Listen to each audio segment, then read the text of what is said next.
Hi, I'm Emma from Kamelion Designs, and today I will be making this monochromatic Christmas card. I start with putting down some masking tape onto the card base to define the area that I will be working with. So I place my stencil, which has some snowflakes on it, and for the colors I chose two blue-greens, Cummerbund and All That Jazz from Monochromatic Designs. I start with laying a base layer of the lighter blue color, and later I will go in with All That Jazz, the darker color, from the top to somewhere halfway.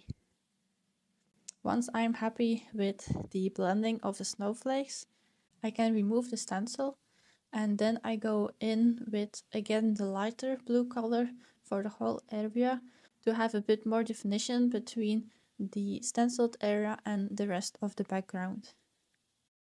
In order to match the stenciled colors with the background, I also use the darker color from the top to somewhere halfway. The background colors I do very lightly so it doesn't overpower the color of the stenciled images of the snowflakes. So then there's the fun part, the reveal. I remove the masking tape, but here you can see I struggle a bit with removing it because the masking tape was also tearing the paper. In order to prevent this from happening, it's important to pull away the masking tape on an angle. Here you can see a little bit where the paper was torn by the masking tape, but I will fix this later. For the image on the card, I picked this adorable stamp set of 4 snowmen, and I picked 3 out to stamp them. Then later on I can choose which one I want to use on the card itself. And the 2 others I will save for a later project. So I stamped them in alcohol marker friendly ink, which is Memento, for example. It's a water-based, so the black ink won't be smudged by the alcohol marker. And I stamped them twice, so the black color is a little bit more intense. So then I roughly cut around the images, and then I will use my coordinating die cuts to cut them out using my embossing machine. By cutting them out, I can save the rest of the paper for other images, and it won't have any marks by going through the machine by the embossing plates. So after this, I will first fix the background, and as the paper was ripped only at the very edge of the card, I can just trim that part off and no one will ever notice there was a mistake. Then I will decide which image I want to use with this card. So I take out my sentiment and play around and see which image I like best at which place. So then of course I stick with the first choice at the end.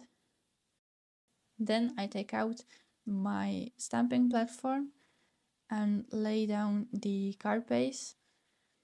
By having both the image and the sentiment in the stamping platform, I can have equal spaces between each sides of the image and the sentiment.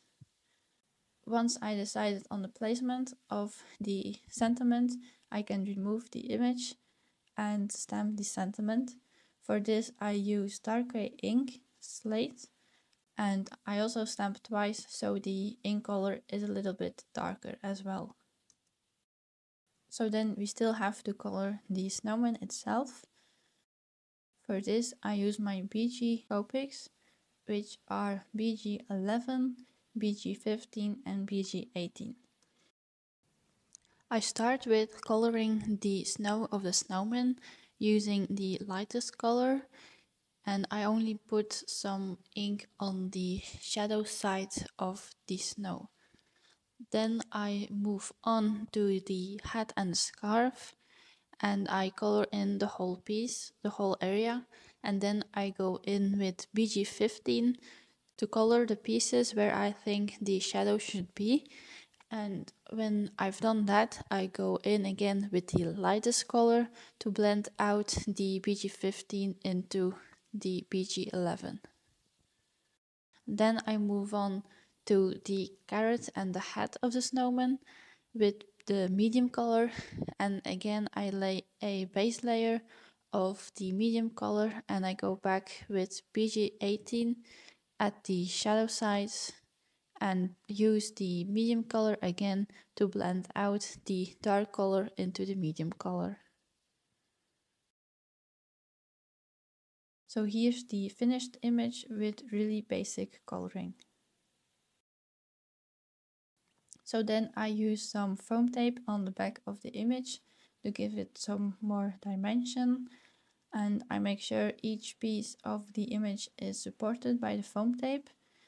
Then I take off the release papers of each of the foam tape pieces and I put some liquid glue on the back of each piece.